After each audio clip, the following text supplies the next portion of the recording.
Um, on screen or off screen, whatever works for you, you can communicate in the chat box.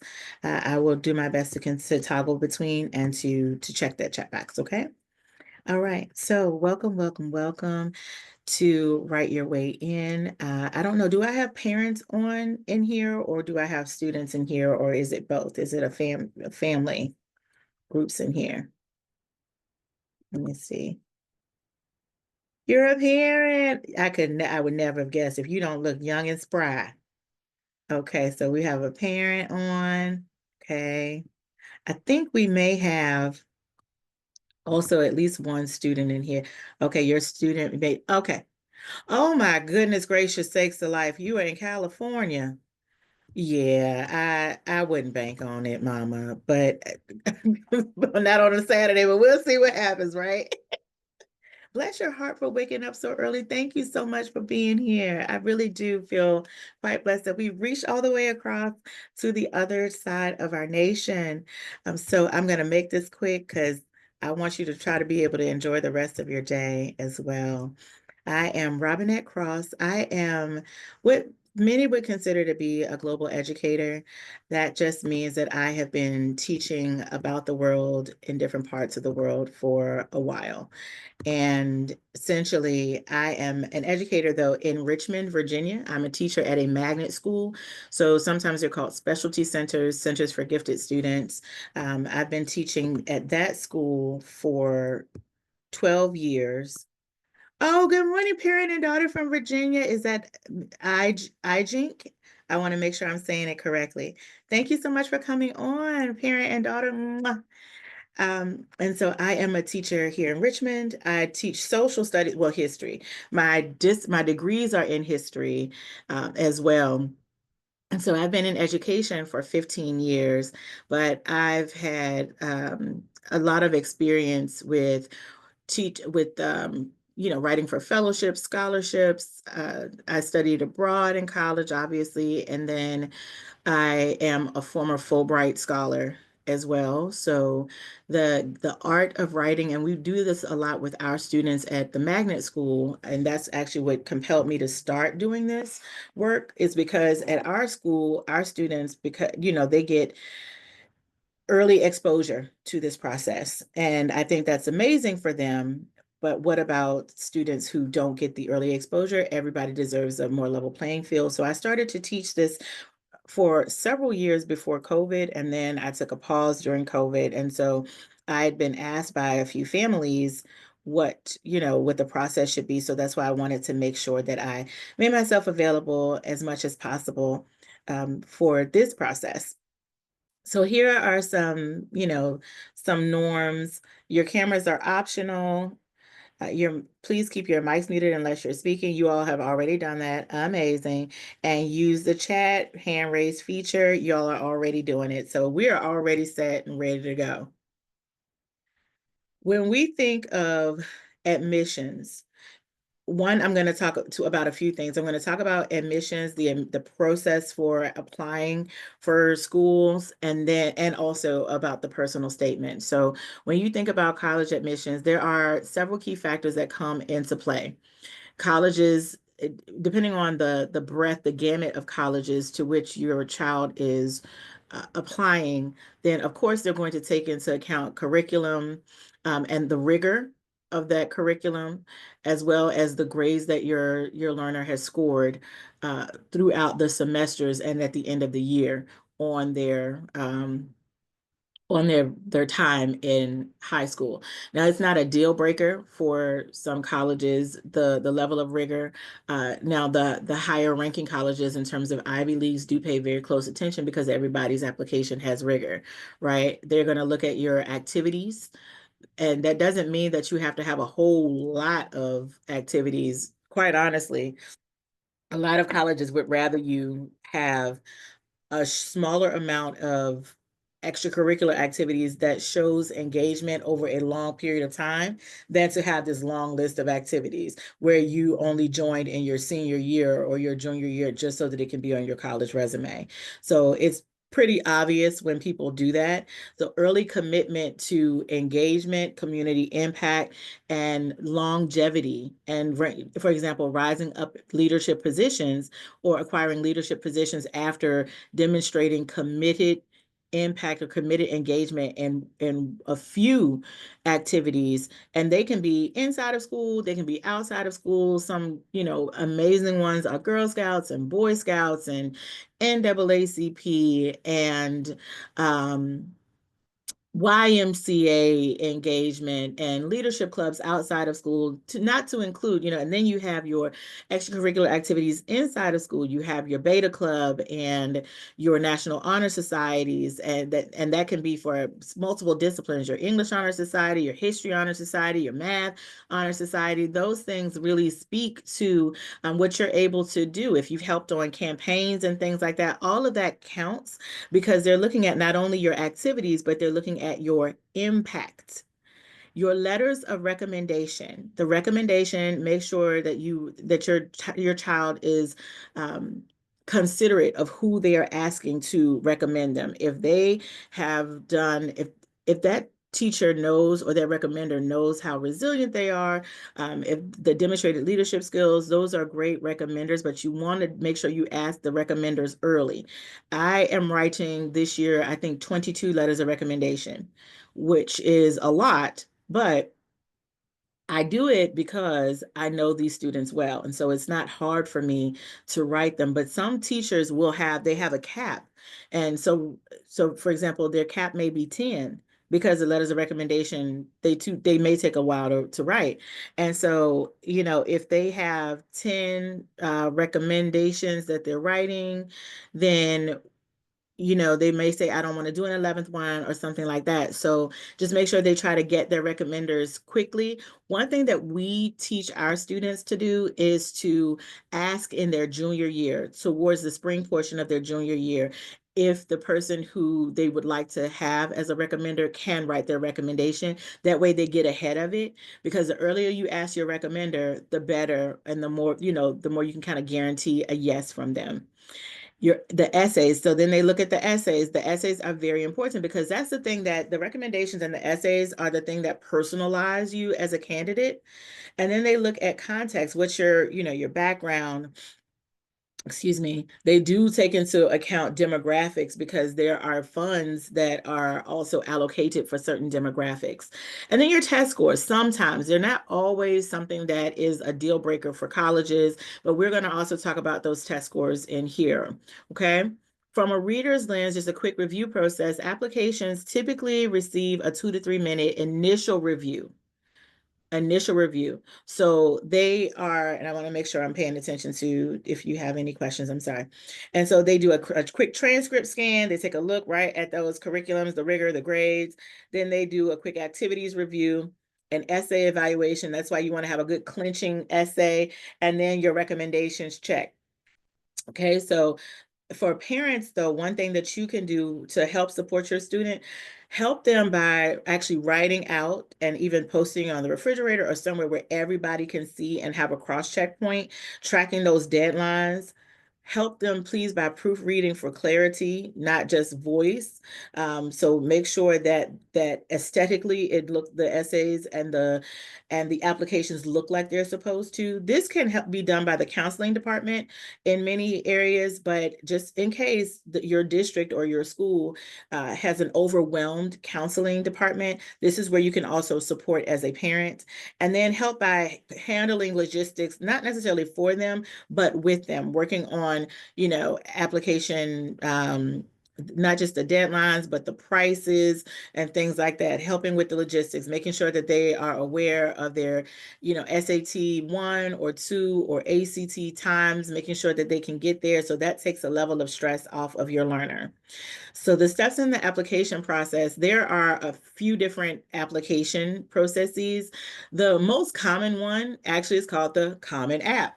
Because it's a place where you can apply to multiple colleges, and your recommenders can kind of just upload one recommendation, click the colleges to which you've asked them to recommend, and your counselors kind of send that out, right? So it is a Common App.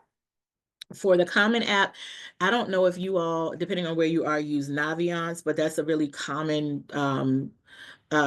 like repository that colleges use is Naviance. And so we communicate, our schools communicate with them through Naviance. That's where all the materials, the application materials are uploaded and then subsequently sent off to the different colleges.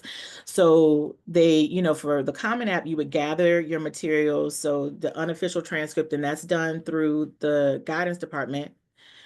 Get your activities list. So you want to have something called a brag sheet.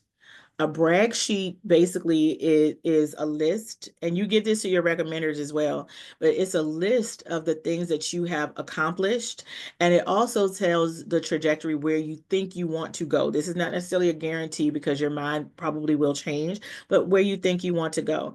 But your brag sheet has a list of activities. Cap it at 10. I would say cap it at about 5.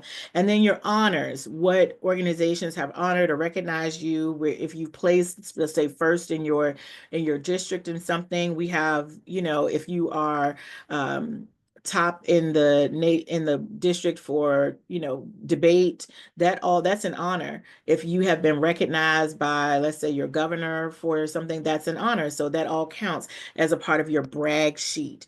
Of course, you got to create an account and everything. And your counseling department should hold some sort of assembly with your students to make sure this is done. So you don't do this necessarily in your household, but just if you have a question about when this is done, just email your counselor, your child's counselor, to make sure that this process gets done and to ask when it happens for your child.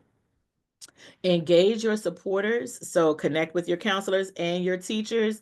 Your counselors are going to give you a FERPA release. That's really easy to fill out. The FERPA release means basically that it typically signals candidate letters, and that means that you don't want to look at the letters of recommendation. So that's the FERPA release saying that you're not planning to read the letters of recommendation. Excuse me, understand the requirements. So there's a grid for colleges in the Common App. It usually populates really easily. It's a grid for you that lets you know, hey, this college needs this. It needs 2 recommendations or 3 recommendations. It needs your transcript. It needs, that UVA, needs to have a specific type of letter that comes. So you can tell that in that Common App grid. And so understanding those requirements are really important. So check that requirements grid. Then you get to moving on planning your essay. So preparing your Common App personal essay along with any school specific supplements. Your Common App essay is something that you should be working on. You should start working on it maybe the summer before the senior year, or definitely the very beginning of your senior year. So if you have a senior right now, this is a perfect time for them to be working on that, because the first deadlines for applications is right around October 3rd. So we are right into it. So if your learner has an October 3rd deadline, working on the personal statement is a must do right now. So planning that Common App personal essay is really important, and then submit and track. So if you are inside of that Naviance system, you can submit, and it will also tell you, it'll tell you if when your recommenders submit their letters of recommendation, so you can make sure you're following up with them. It'll tell you when your transcript has been submitted. It'll tell you when your guidance counselor has made their submission. So the Common App process is actually not very difficult. Just make sure that counseling has a plan for the Common App. Of course they do, but just asking them what is the plan that they have for the Common App process. Give me 1 second. I see there is a question. Yes, so we're gonna go over some recommended frameworks for that personal statement as well, because I know freestyling can be a little challenging. Absolutely, Mama. Of course, it can be challenging because not everybody can. It's not even just that everybody's not necessarily a writer. It's just sometimes it's hard. It's like, well, what do you want me to say? What do you want me to say about it? So I get it. Yes, absolutely. I got you covered.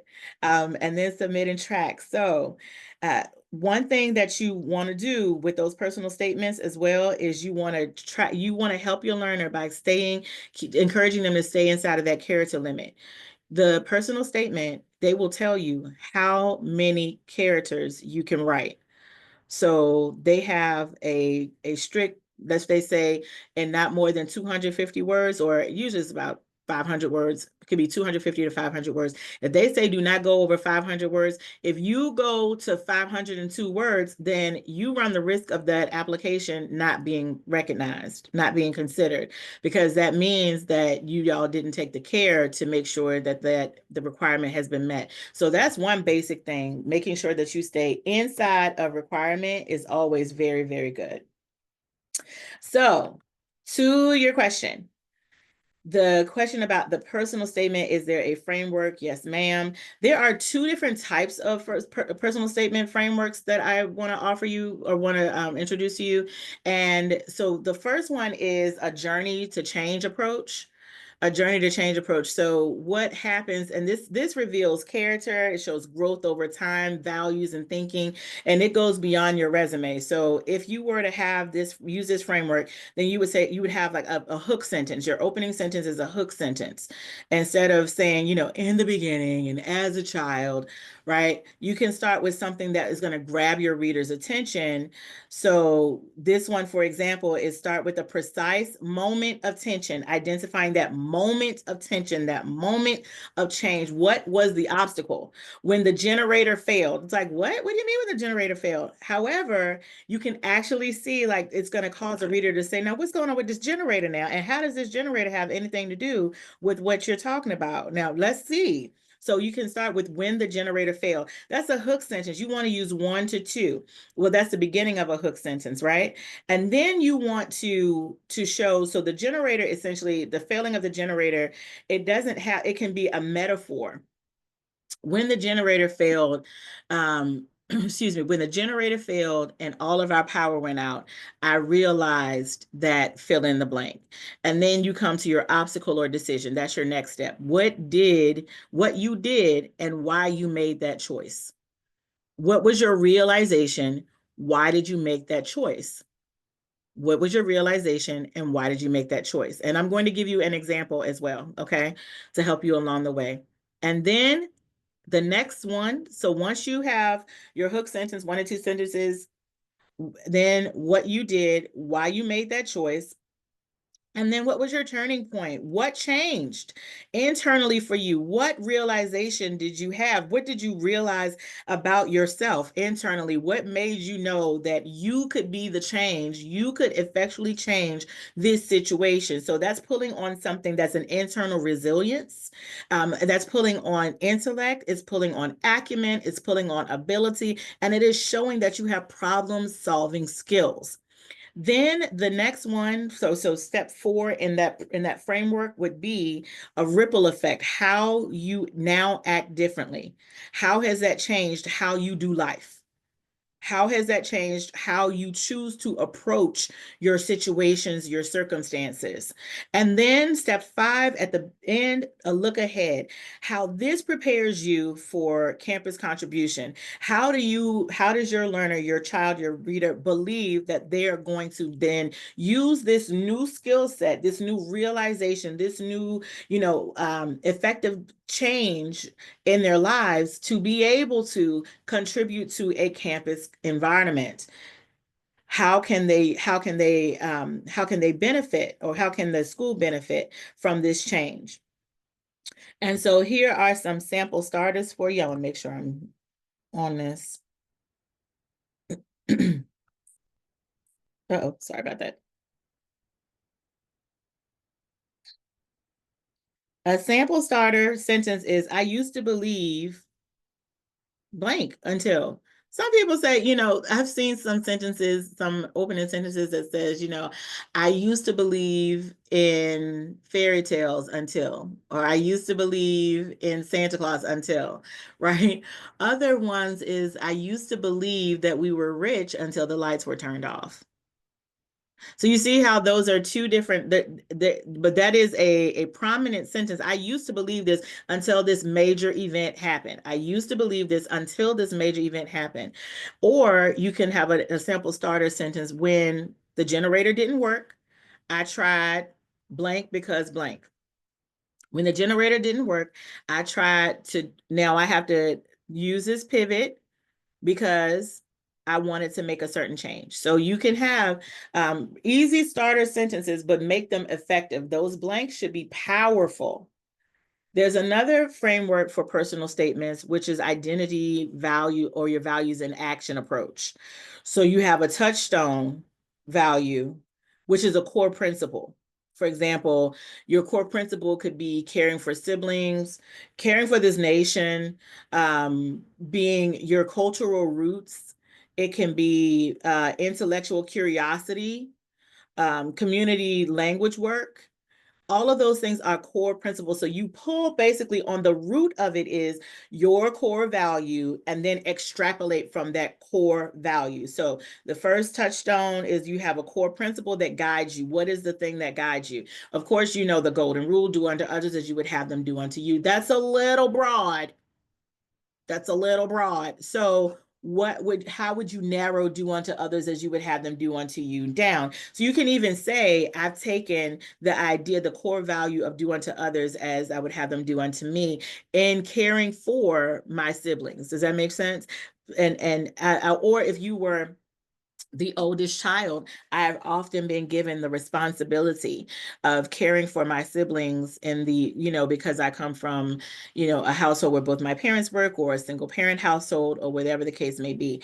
But you believe in, or you come from a family, a long line of people who believe in that, in a certain level of excellence. That's still a touchstone value. And so then you want to have two scenes. You want to have concrete actions, and you want to have outcomes that demonstrate your value.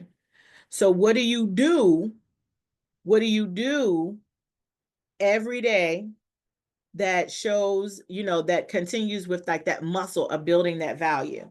And then what is the outcome?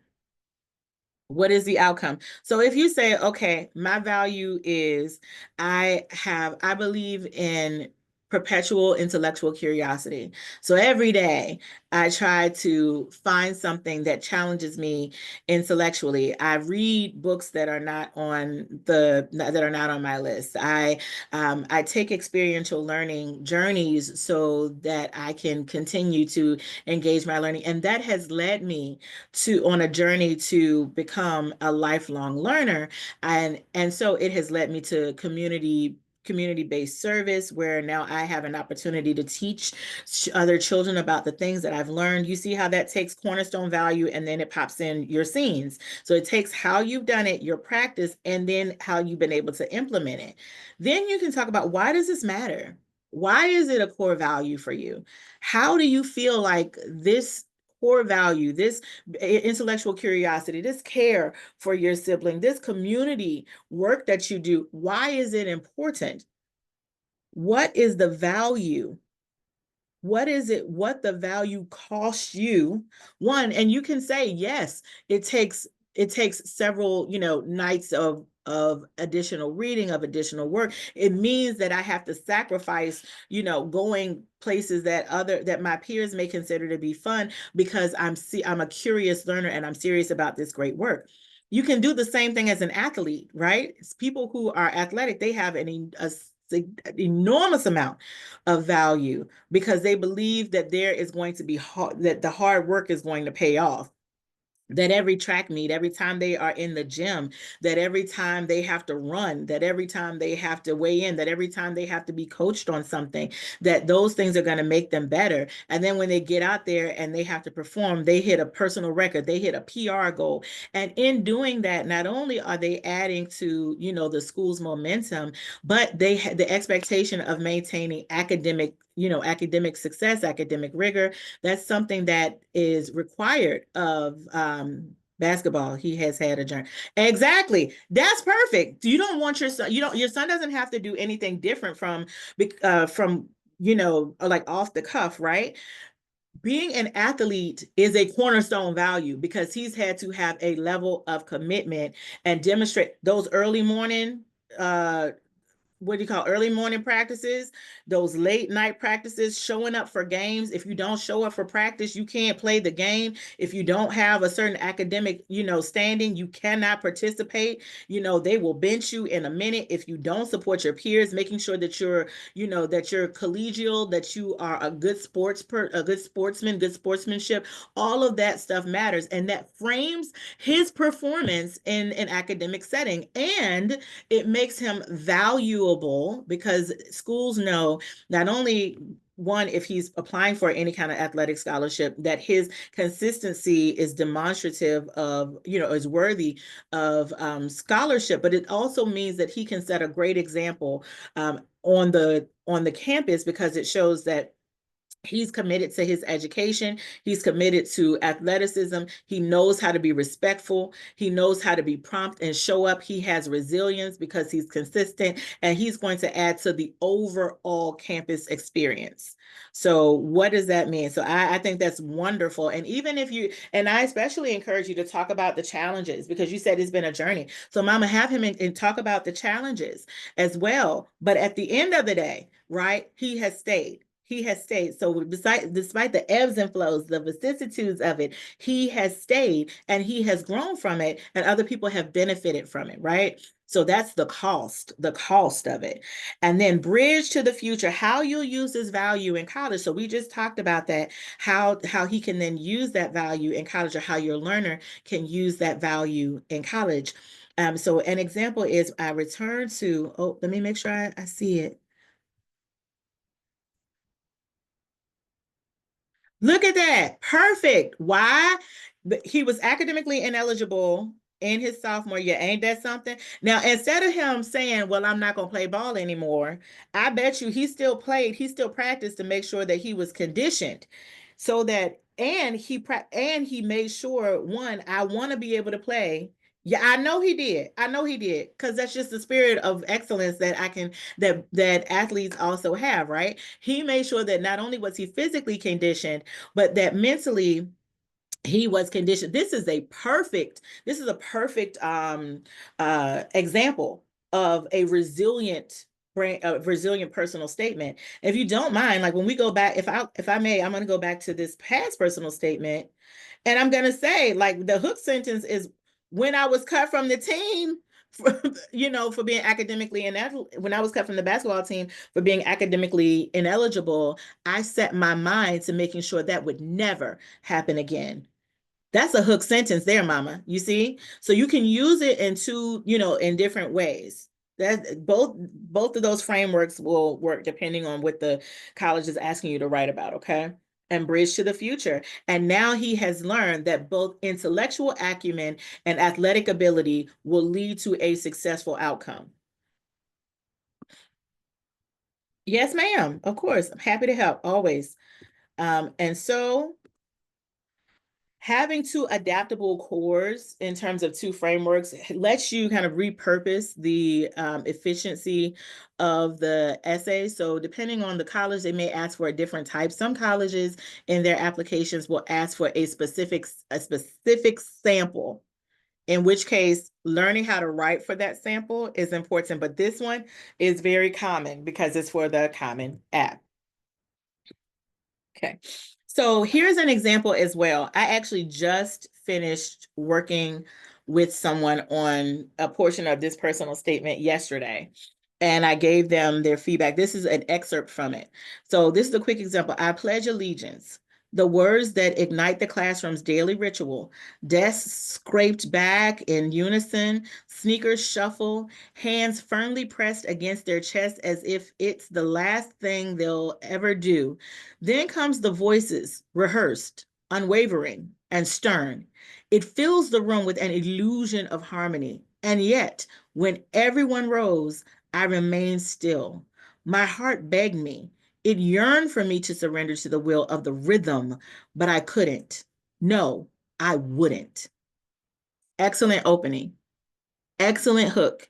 Why? Because after that, she goes into one, not only is she patriotic, she talks about her patriotism, but she also talks about there was a need for her to make a stance, and it became a part of how she came into her young womanhood, not just as a young woman, but as a young African American woman, and not just as a young African American woman, but as a young African American woman in a school that didn't have a lot of women reflecting her same background. So how she built personal resilience while maintaining her love for the United States. It actually ended up being an amazing personal statement. But this is how it's like, wait a minute, what is this? I pledge allegiance, words that ignite is this daily ritual, and then you get to I couldn't, but I wouldn't. Now, what's the next one? So she continued the portions of the pledge throughout each paragraph so that there was a braid, but it also had meaning in how she grew in her journey. She always was able to connect it back to this level of growth of the young woman she was when she first started her becoming. She also had academic challenges, so how she overrode those academic challenges, and then how she came into her own personhood. And so it means something different now when she can say that she has this pledge, right? So that's a running theme, but she made it her own. She individualized her theme. Now, some common forms. Oh, just any more questions on that, on the personal statement really quickly? I was gonna do a little right sprint if you if you can, if you would like to, with your learners later, because I know we have one who, rightly so, is just tired, and I know we have mommy daughter on, but I also know she probably is like, look, mama, this is 10:30 in the morning, and I don't want to. And so just when you have a chance, how about that? When you have a chance, what I would encourage you to do, is there an opportunity for my daughter to share, include her drawings as a part of her personal statement? She's interested in pursuing art and media. Oh, good question. So what ends up happening when you're applying to like art school, they will ask for a supplement. And that's where it goes back to, give me 1 second. I'm going to go back to that was a great question, Mama. So in addition to her personal statement, first of all, write all about art. Okay, write about that passion, that journey where you want to take it, and what caused you to want to develop this passion. And so when you see right here where it says, give me just a moment, right here where it says plan your essays, not just plan your essays, but prepare your supplements, any specific supplements that you have. It doesn't just have to be school specific, because based on the school where you want to go and the program that you want to be in, they are going to ask you for some additional things. So prepare your portfolio now. Okay. And that's what they're going to ask you for, a portfolio. Start working on your art portfolio now. And that may take you some time, or you may already have some items in your portfolio, and they will ask you for it. Yes, yes. Help her with that art portfolio. Exactly. And I know she has some short films. So if they ask her, um some schools will ask for like a 1 minute short so they can review it. So help her to, if depending on which one she wants to do. So if she wants to go to school for media and film, which I think is amazing, right? Then she may go the production route.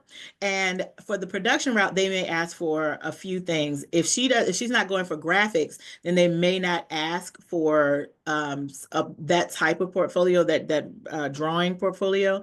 But if they may ask for some graphics, so if she's into graphic arts, then making sure that she has a beautiful portfolio of a few graphic pieces. So making sure she perfects those to the best of her ability, and or if she's going for film, then making sure that she is conceptualizing now the short that she wants to create, and then making sure that she pursues that storyline and that it is polished when she's ready to send it in. So not waiting to the last minute is the best thing. And she may already have something in mind. It could be something that she's already done that just needs to be, repurposed, and that also would work. But it just depends on what the school is asking for. So that's a little bit different from the normal Common app. And so this is outside of that range, but she would still need to have a personal statement. She's still going to need to have all those other things. This is just an additional supplement.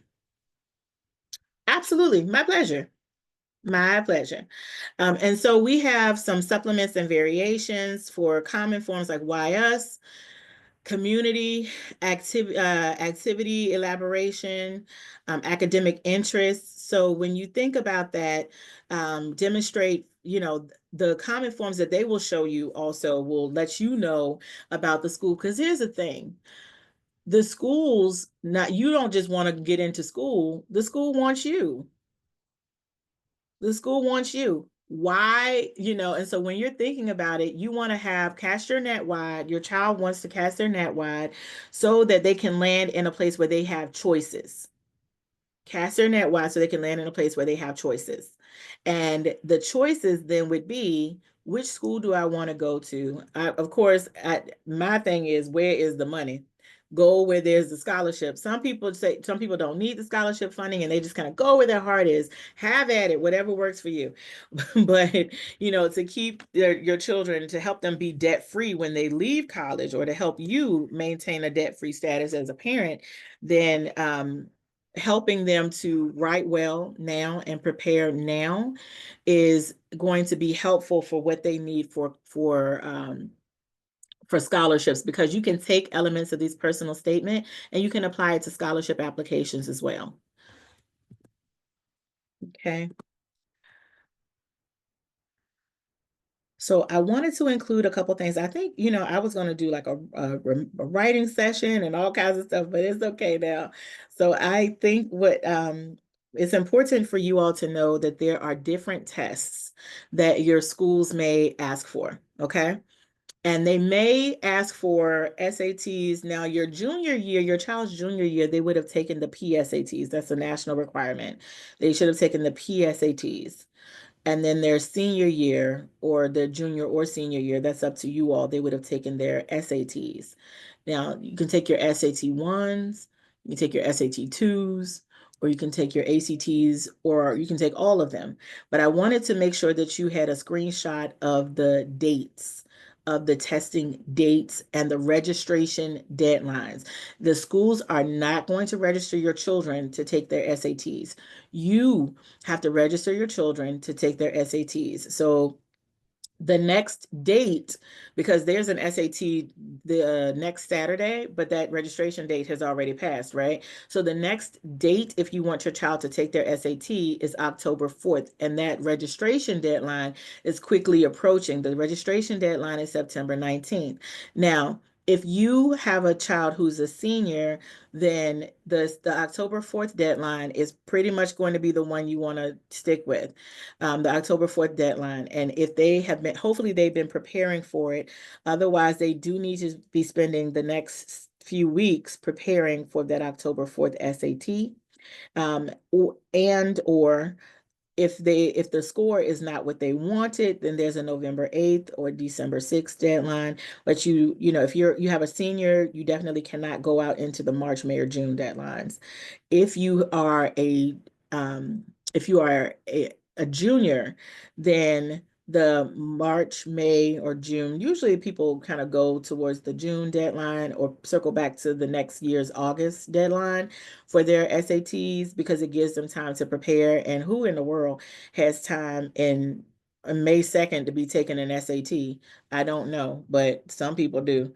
I don't know. That's a heavy testing season for us. The ACT is let me make sure.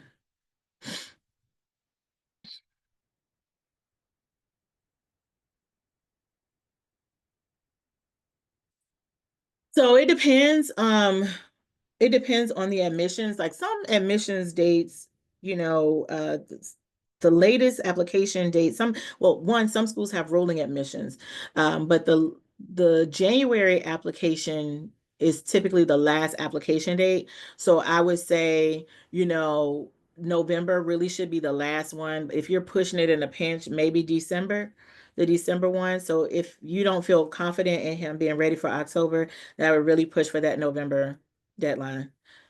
Absolutely. It's my pleasure. It's my pleasure for sure. Um, and then your ACT dates, the ACT is for, in my opinion, the SAT2 and the ACT are better for people who are not the best types of standardized test takers, because they are standardized tests, but it allows you to have more consideration for your, your analytical skills. It has more writing on the SAT 2 and the ACT. And so it is not as, black and white as the SAT 1. So you do have SAT 2 deadlines as well. And depending on the college, just pay attention to the college requirements. That's why you got to kind of create a grid.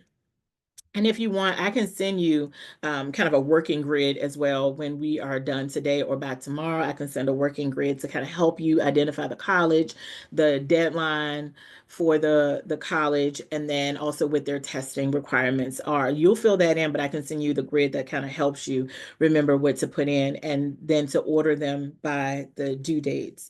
Because some colleges don't require, they will require an SAT, but some don't require the SAT. Some of them will accept an SAT 2 and an ACT, or some of them will accept just an ACT. It really does depend. Excuse me, a lot of times your humanities colleges will accept something like an ACT. So, your humanities programs. So here, the testing policy, as I mentioned, they do vary by school. The SAT subject test is discontinued. So, oh no. Yeah, for the SAT 2s, the subject tests were discontinued in 2021. So focus only on the SAT digital, the one that so when you sign up, just focus on the SAT 2 and then the ACT. Okay. Oh, I'm sorry, the SAT and the ACT. I apologize. So the testing policies vary by school. Some schools say that the test is required for admission. Some schools say that the test is optional for admission. Without scores, people who submit without scores are not penalized. And then some are test blind, which means that the scores are not going to be considered even if they are submitted. So you want to make sure that you know which schools are going to, because in the SAT and the ACT, you determine whether or not your scores are sent over to that school. So you should know whether the school is requiring them or not. Okay. It's the test optional schools. For test optional schools, it's going to be your choice whether to send those scores over. But certainly for the test blind schools, you don't have to send those because they're not going to take it into consideration anyway. So for if you have a child who has accommodations, this is a big one because if you have a child who has like a 504, an IEP, not as much a school-based plan, because a school-based plan is really that for a school. So it's not a legal requirement. It is a requirement that they've put in place for your child to be successful inside of that school's program. But if they have a 504, and certainly if your child has an IEP, that is a legal requirement, even for College Board, that they accommodate your child and their testing needs. Yes, that's the truth. Get the accommodations. So one, you need to make sure that that's right, Mama, know those accommodations, request it through SSD online. Approval can take up to 7 weeks, so submit well before. Now, the counseling department can do that. Well, check to see if your counseling department does that, or if you have to do it yourself. I know that for our school's counseling department, because of the existence of IEPs and 504s for our students, since they know about them ahead of time, we have 2 counselors who deal with our grade 12 students. So they help with those accommodations, themselves. They help make sure the accommodations are ready. But the ACT, the school must submit in TAA system.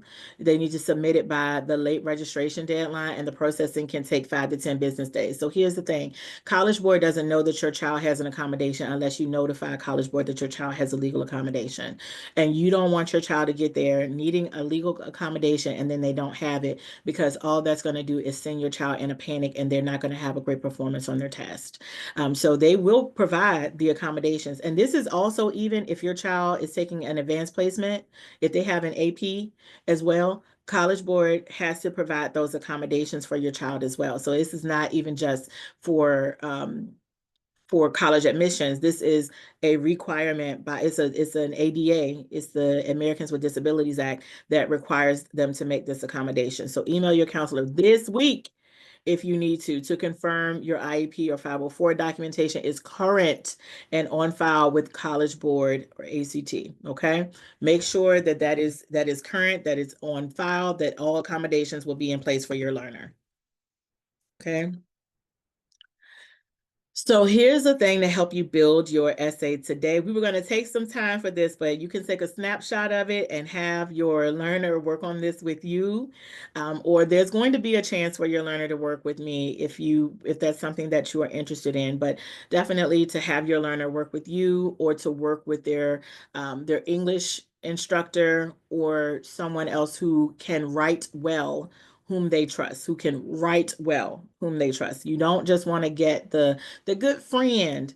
The good friend is a good friend, not necessarily because they can write well. They just might be a good confidant, right? So you want to try to build an essay and see how well they can do. Even if they're building just the framework for it, just try to start building that essay. So choose your strongest framework. Is it going to be framework A or framework B that we went over? Draft a mini outline. So include the hook. Like, what's the hook? Is your hook going to be the thing? What's the thing that turned your life towards wanting to do production? Like, why do you like art? What is the thing that made you want to find beauty in the world, right? That's amazing. So what is it that your learner wants to be? Find the hook in that, because there had to be a point of inquiry. What is this thing that made me want to do what I want to do? Right? So get your hook, 2 beats of action, 1 and 2, the reflection and the look ahead. Okay. One concrete detail with each beat of action. So I did this and this. I learned this and this. So what's your example? You always want to make sure you have an example. Okay. You don't necessarily have to have a quoted line. You don't have to pull a quote. Your mind, your brain can do the work. But if you want to have a quote, I would tell you this: do not, unless it's something like the pledge, right? Because you're pulling from a document that causes a reflection. You don't need to say something like Thomas Jefferson said, or in the words of, in the words of Nancy Rose Hunt. You don't want to use somebody else's words at the beginning or the end. You can use them in the middle once, but it's really the personal statement is so short that you don't want to overwhelm the statement with someone else's words. This personal statement is about you, right? So you can use an anecdote for sure, or you can use, your mother's words, your father's words, your nana's words, that encouraged you, but you don't want to overwhelm your personal statement with something that is not, that you did not come to a realization of, okay? You and you have to think about this when you're going through your checklist from the outline. Have them think about, can a stranger identify what changed? So what was that pivot point? What you value and how you'll contribute. So someone who is not familiar with your background, can they identify those things from your draft outline? And cut all the filler. Though, let me tell you something, and do it just in general. Things like very, really, monumentally, all of those adjectives are not necessary. They take away from your word count, and it's like saying, you know how you say, it's like saying that, but on paper. So you want to maximize every possible word you can. If you want to use an adjective, find a meaningful adjective. There's a thesaurus online, or how else can you say very? How else can you say really? What other word, instead of saying very fun, what else can you say? If you need to say very meaningful, how else can you say very meaningful? Very meaningful, you can say invaluable. That's one word. The word is more sophisticated than saying very meaningful, and it keeps your word count where it's supposed to be. Okay. Replace with specificity. Be specific. Read the first and last sentences. Do they pull you in and pay off? Do they pull in and do they pay off? So think about that when you have your learners sit down and try to draft this. And then of course they can have some drafts. If they want to if you want them to do a draft and send a draft over to me and I give them feedback on it, I'm happy to do that. That is perfectly fine. So what you want to do next is this weekend, or might not be this weekend, we'll see, at least within this week, try to expand the outline to maybe a 500 word or 650 word draft. Aim for about 600 words on the first pass so that there is room to add details later and or shave some things down. Over the course of the next week, you want to make sure that you get feedback from one adult who knows you well, because it's saying, okay, I can see this value and you exemplify these attributes, but you should also get someone who understands how to write. So that's your English instructor. It can be your history teacher. Historians, we have to know how to write well because we have to produce pieces of history. So we have to produce writing all the time. Please proofread carefully. Parents, this is where you can help your children proofreading carefully.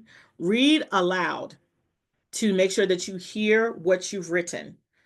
Read aloud to hear what you've written. Step away from the document for maybe 24 hours as well before you go back to do any additional editing, because what happens with the brain is that the brain will assume that words are on the paper that are not, because they'll automatically connect it as it was supposed to be. So if you're missing a word, if you're missing a phrase, or if you're missing an apostrophe, a comma, your brain, because it's become so familiar with the text, may overlook that because it'll just autocorrect it. That's like saying next is NXET, but your brain will read it next because it knows that that's the correct spelling.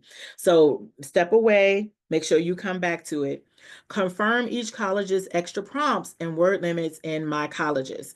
So when you have that statement, make sure if they're asking for anything additional, any additional writing prompt, or if they're asking for your personal statement to be 500 words, make sure you pare that down. Pare it down well, and make sure that you have all of those components before you submit to your specific school. So sometimes there's a question between early action and early decision. When you have your learner applying to school as regular admission, let them run the gamut. Have at it. Apply high, middle, low. You always want to have a safety net. You want to have a school where you know your child's going to get into. You want to have your child reach for the stars for a school, and then you want to have your safety in the middle. Okay. That being said, there are some schools where if you have your child says, listen, I know I'm built for this school was built for me. We are going and growing, and even if it's something that's in the family line, like everybody in my family went to, you know, Virginia Virginia Union University. All of my family members went to VCU. All of my family members went to Stanford, right? All of my family members went to UCLA, something like that, right? Then that's the legacy. So they may want to apply with early decision. Uh, or you may have a high level of interest, which means that you want to file early action. There is a distinct difference between early decision and early action. Early decision means that once they accept you, you are in and you will not withdraw your acceptance from there. It is binding. Early action, it means that you are considered early. You are admitted early because they have early decision and early action deadlines, which is earlier, obviously, than the regular admissions time. And so if you are early action, then it is not binding. You do not have to accept that admission. Early decisions means if I am accepted, I'm going to go. So you need to have one early decision school, if at all. If you're going to have an early decision school, it's only one early decision school because you cannot do early decision to more than one school. You can have an early action to more than one school. It is not recommended, but you can have early action to more than one school. But know that early decision is your binding, early action is your not binding. It does give consideration for instructional merit scholarships, which is also something that you want. You would like to have those. Selecting your recommenders, this is what I would say. Not everybody, you do want to have a teacher who recommends for sure. And you want to choose a teacher who knows your work well, who knows your ethic well, who knows what you can do well. You don't want to have an English teacher or a science teacher who's like, they might not be good. It might be a little bit of a womp womp. You don't want that. You want someone who's going to write well for you, okay?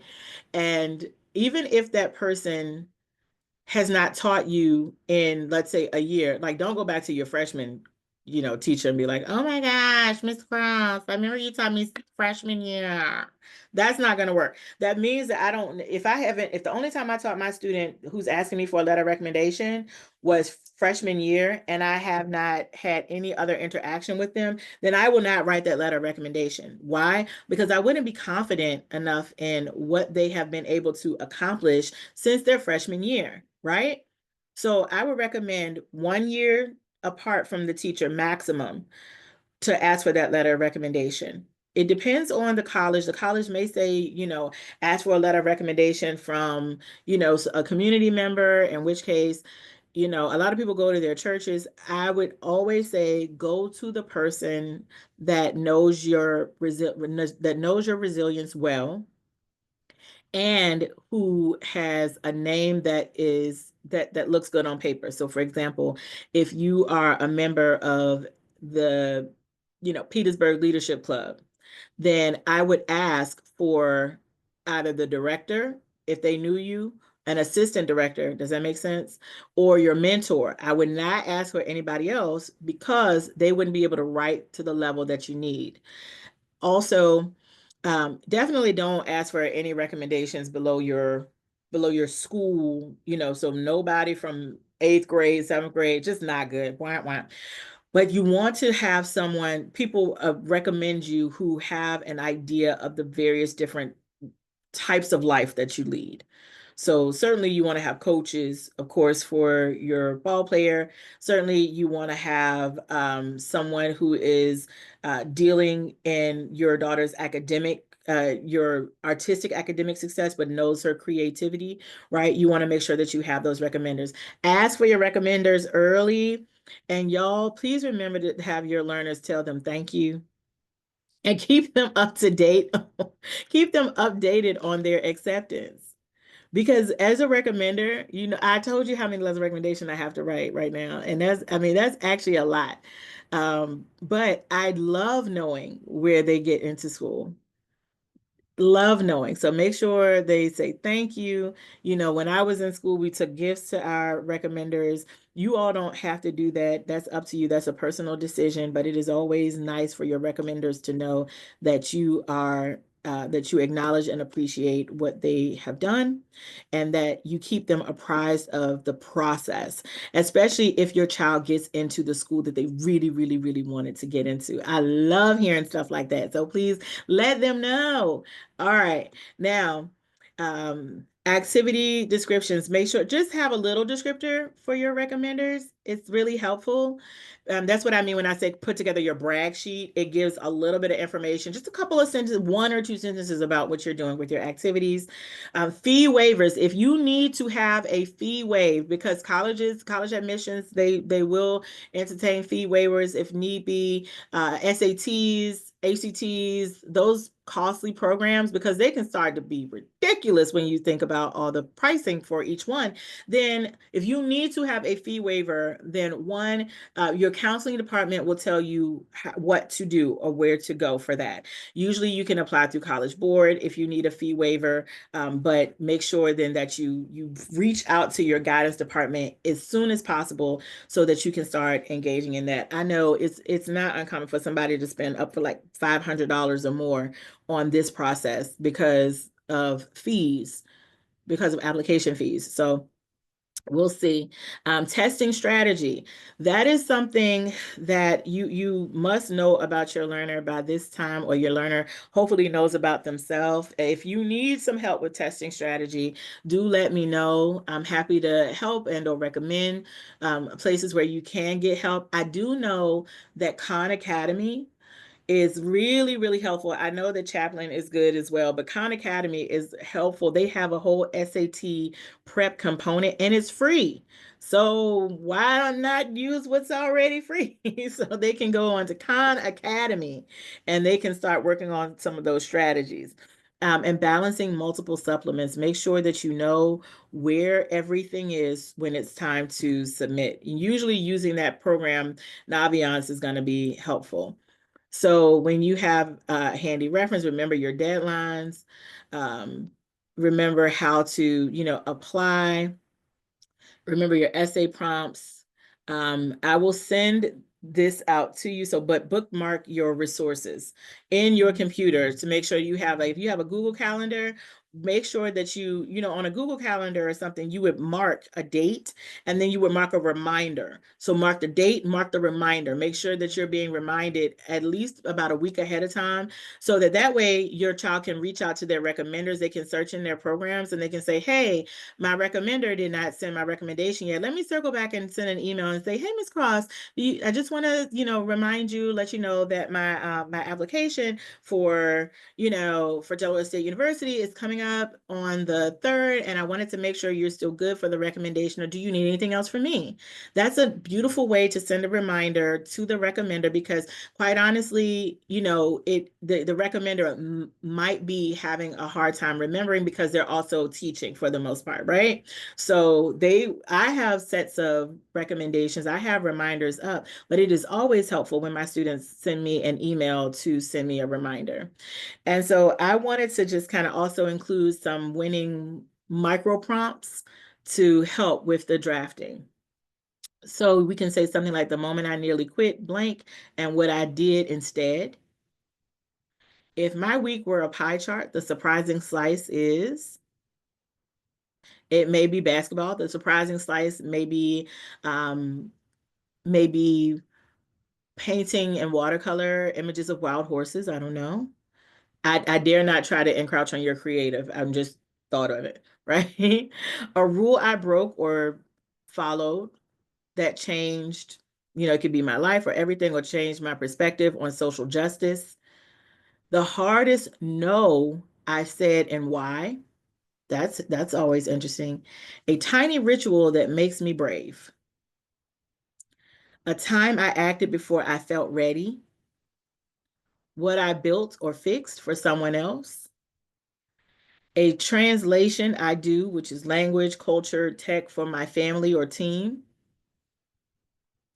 One thing I measure now that I didn't before. And where my curiosity goes when no one assigns it. That's always a fun thing to do. Some people really love to explore. And even if they do love something, like I had a student the other day say, Ms. Cross, I love art. I love it even more when I get to do something that's not assigned, because it really allows me to feel free. And I loved that, right? I loved that about them. I encouraged them. I said, well, I want to see what your art looks like when you feel as free as you want to be. And I'm not an art teacher by any stretch of the imagination, but I'm so interested in what makes my students feel liberated, because it helps me connect with them, right? It helps me be a better teacher, more engaging and everything for them. So, realizing what engages you is what's important, because that's also what's going to make you a valuable contributor to the school community. I did want to offer you all something in case you needed some additional support. Now, all the things that I've given you, you can do on your own. Yes, you can. Yes, you can. And so this is not to say that you need me. If you need me, though, if you need me, then I will be here, right? And so there are two things that I can offer to you, which is, one is a scholars boost, and that is for 4 weeks. It's $400, but it's for 4 weeks, and we can break that into payment plans where there's one-on-one coaching, there's focused coaching. Each week, there's a 45-minute coaching session, and it helps towards one major goal. That could be a personal statement or a core skill that they're building up. We have checkpoints together. We'll share a Google Doc where I'll be able to respond to you and or your learner via Google Doc. So it wouldn't have to be via email. It's real time and you can see all the comments. A 24-hour feedback window within that. And then an accountability plan. How are we going to make this thing happen? Let's get her done and let's get in. Or there's another option that has Scholar Success. That's 6 weeks and it's $900, but that takes a deeper mentorship, and that has 6 one-on-one sessions, and we go with line by line your essay feedback and an academic toolkit. So that's time blocking templates. We have activity descriptions guide. We do recommendation request scripts where I will help provide you with the tools that you need to ask for your recommenders, a timeline on when to do it, step by step. Basically, I'm coaching you through the process, you and your learner through the process, and a checklist for those supplements. So those things that I said you need to have, then I can help by making sure that you have those things available to you. So there is an enrollment deadline by as Sunday, September 14th. That's 8 days from now. And after today's call, between today and tomorrow, I'll just send a follow-up to let you to have a recap of what we went over today, but also to let you know that this offer is available. In the meantime, do you all have any questions of me or any more questions? I really love the fact that we've been able to be so engaged online together today. And I'm also very proud of you for deciding to take your children's future very seriously. And yes, ma'am, look at you. Hey, mama. I do have a question. I think it's but I don't want to assume because my son has a few points he can pull from that now that I think about it. His academic journey in general and with it tying into his basketball. How do we do I have him write like from 2 versions and then depending on the school or what they're asking for or the alignment, then know which one to use? Or that's because he started off, they put him in special education and he was there for like straight up special ed for certificate of completion. Then he came out after first semester into general ed, and then from there has been on the honor roll. So it's been a progressive. He still has challenges though. He hasn't had the most rigorous it's been rigorous, but not rigorous what you would think on paper, if that makes sense. Because I think that's great. Oh, go ahead, Mom. I'm sorry. No, and now he happens to have one dual enrollment class for English. But in the meantime, and so he still has special education for math. But a strategy I did was I use it as like a pre-teaching, but then he took the on-board math outside at an online school at the same time. So I'm like, because I don't want to have him write like a woe is me type of stuff, like if that makes sense. But it's like, how do I help him decide which one would be appropriate? I would go with core values. Okay. Because his core value is your core value as a family is the thing that has made this young man resilient. First of all, I'm blown away. Congratulations. And so I would go with core value because no matter the obstacle, right? He turned every obstacle into an opportunity. And so that's not a woe is me. That's a story. That's telling the story from a place of victory instead of telling the story from a place of defeat. So if they're asked, core, I would definitely go with core value, persistence and resilience. Persistence and resilience are core values that I have learned to carry with me both on the court and in the classroom. And so then you can approach it like that. So how do you instill those core values? You have raised, look at this young man with the support of his family has become confident. He's learned how to think outside of the box. He's learned how to support himself academically in a way that is not necessarily traditional. And rigor to one person is not rigor to another person. And so he has been able to prove not on and when he was counted out, he was he was able to prove that indeed his mind is good, it works well, and that he can do anything that. So he has had to come from that, yes, but he's telling it from a high place and not a low place, and that's really how you frame it, from a high place and not a low place. Okay. Yeah.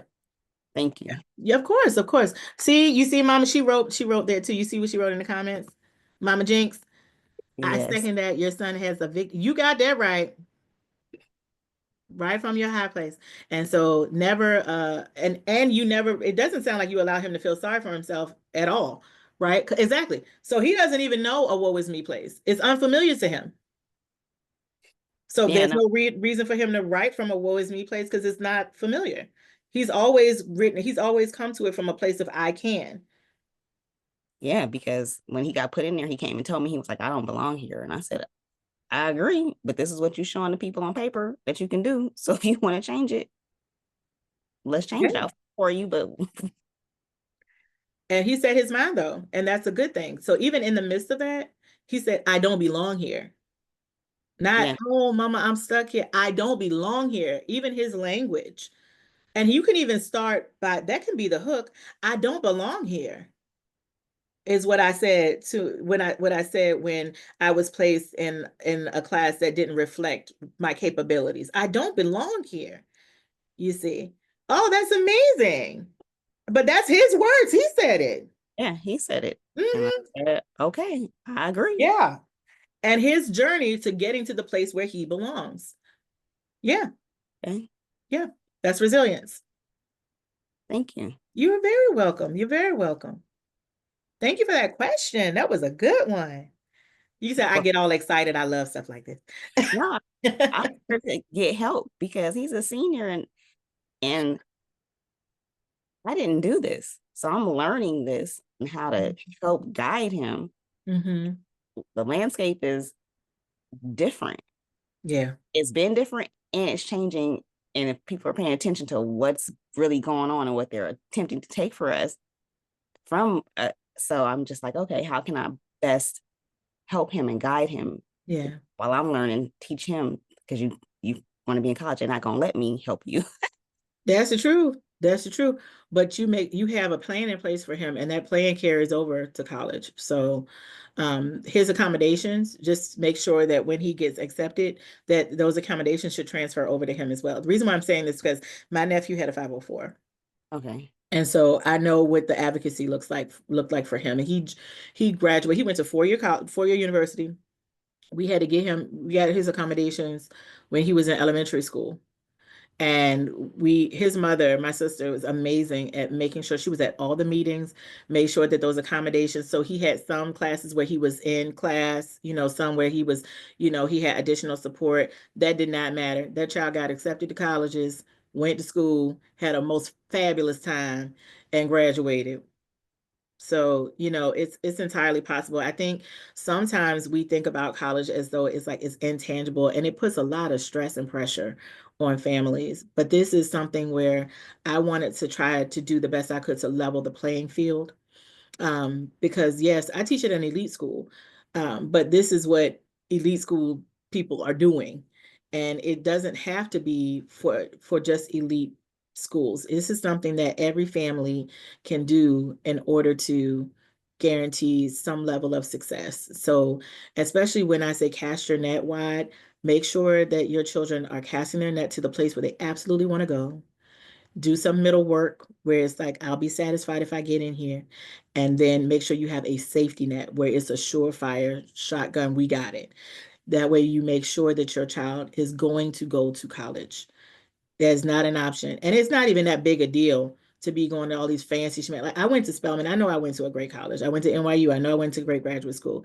So it sounds weird coming from me, but I will say a degree is what you make it.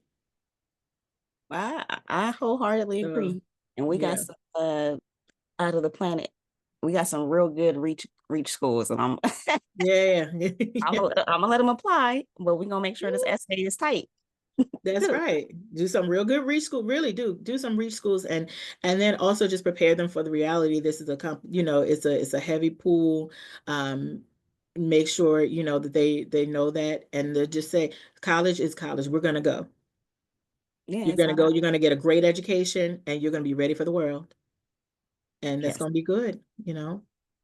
Yeah. Thank you so much. It is my pleasure. It is my pleasure. Do you all have any other questions? Anything else I can help with?